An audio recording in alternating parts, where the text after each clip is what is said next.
अस्सलाम वालेकुम। अॼु पाण पढ़ंदासीं क्लास 8 जी सिंधीअ जे किताब जो सबक़ नंबर 10 वतन जी हुब, जंहिंजो शाइर ग़ुलाम अहमद निज़ामी आहे। ग़ुलाम अहमद निज़ामी सिंधी ज़बान जो हिकु वॾो शाइर थी गुज़रियो आहे। अक्सर क़ौमी शहर चया अथसि। नंढे खंड जे मुस्लमाननि खे ग़फ़लत जी निंड मां बेदार थियण लाइ वॾे वाक़े सॾियो अथसि। पाकिस्तान जी तहरीक में सरगर्म कारकुन रहियो आहे। पंहिंजे शहरनि जे ज़रिए सिंध जे मुस्लमाननि खे पाकिस्तान जी तहरीक में सरगर्म अमल थियण लाइ सॾियो अथसि। पाण ज़ात जो मेमणो 15 जून 1895 ईस्वी ते लाड़काणे में ॼाओ। कुझु रिवायतुनि में आहे त पाण कराची में ॼाओ, पर संदसि वॾा असुल लाड़काणे जा हुआ, बाद में कराची में अची आबाद थिया हुआ। पाण 23 फरवरी 1951 ईस्वी ते कराची में वफ़ात कयईं। हीउ बैत जेको पाण पढ़ंदासीं अॼु वतन जी हुब, इहो बि वतन सां मुहबत वफ़ादारी जे बारे में चयो अथसि। हुब्बे वतन जो सिर में हरदम खुमार आहे, ख़ाके वतन तां मुंहिंजी ही जान निसार आहे। शाइर चए थो त असांखे वतन सां मुहबत जो खुमार माना नशो हरदम हर वक़्तु असांजे दिलो दिमाग़ में आहे। वतन जी मिट्टी, ख़ाके वतन मतिलबु वतन जी मिट्टी तां बि हीअ असांजी जान क़ुर्बान आहे। ज़िंदगी असीं क़ुर्बान करण जे लाइ तयारु आहियूं। हिन पार जे ख़िज़ां पिणु गोया बहार आहे, ही बैत हर ज़ुबान ते लैलो नहार आहे। शाइर चए थो त हिन वतन जी जेका सरव जी मौसम बि आहे उहा बि असांखे बहार जे बराबरि थी लॻे। ऐं हीउ बैत जेको आहे ॾींहुं राति हर कंहिंजी ज़ुबान ते आहे। बुलबुल खे गुल प्यारो, गुल खे चमन प्यारो, आहे मगर असांखे पंहिंजो वतन प्यारो। शाइर चए थो त जीअं बुलबुल खे गुल प्यारो हूंदो आहे ऐं गुल खे पंहिंजो बाग़ प्यारो हूंदो आहे, तीअं असांखे पर असांजो वतन प्यारो आहे। हिन मुल्क में रहण था राहे सवाब सम्झूं, हर चीज़ हिन ज़मीन जी था लाजवाब सम्झूं। शाइर चवे थो त हिन मुल्क में रहण बि असांजे लाइ सवाब जो सम्झूं था, सवाब जो कमु था सम्झूं। हिन वतन जी ज़मीन जी हर का शइ असीं लाजवाब था सम्झूं। हर ख़ार था वतन जो मिसले गुलाब सम्झूं, ही विर्द रोज़ शब था कारे सवाब सम्झूं। ख़ार मतिलबु कंडो।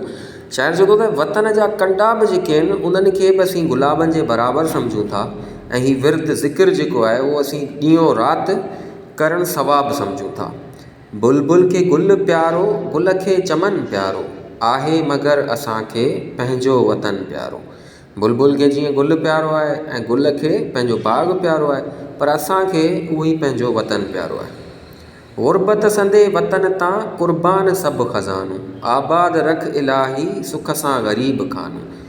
जेतो असांजो वतन जेको आहे उहो ग़ुरबत में आहे, जेके बि ख़ज़ाना आहिनि उहे सभु क़ुर्बान करे छॾींदासीं।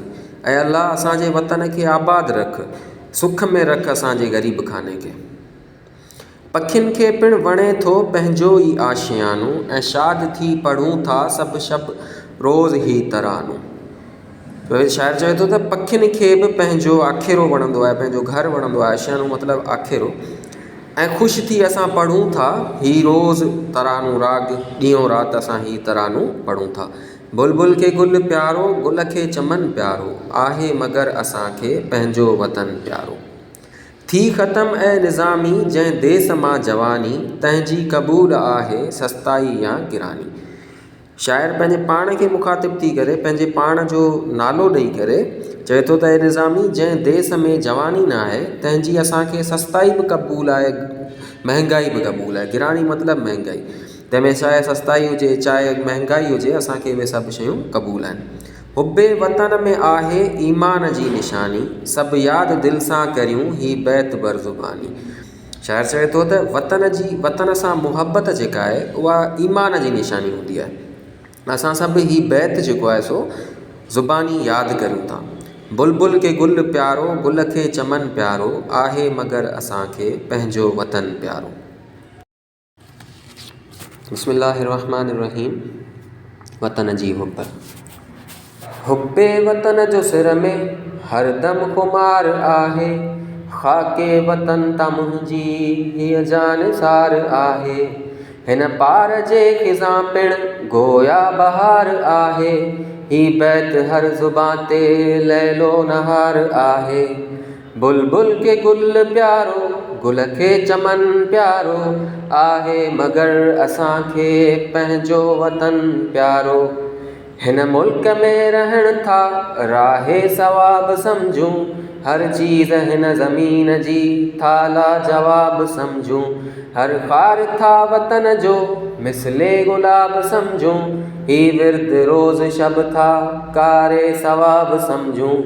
बुलबुल के गुल प्यारो गुल खे चमन प्यारो आहे मगर असांखे पंहिंजो वतन प्यारो। गुरबत संदे वतन तां कुर्बान सभु ख़ज़ानूं, आबाद रख इलाही सुख सां ग़रीब खानूं। पखियुनि खे पिणु वणे थो पंहिंजो ई आशियानो, ऐं शाद थी पढ़ूं था सभु शब रोज़ ही तरानूं। बुलबुल के गुल प्यारो गुल खे चमन प्यारो आहे मगर असांखे पंहिंजो वतन प्यारो। थी ख़तम ऐं निज़ामी जंहिं देस में जवानी, तंहिंजी क़बूल आहे सस्ताई या गिरानी। हुब्बे वतन में आहे ईमान जी निशानी, सभु यादि दिलि सां करियूं ही बैत वर ज़ुबानी। बुलबुल के गुल प्यारो गुल खे चमन प्यारो आहे मगर असांखे पंहिंजो वतन प्यारो।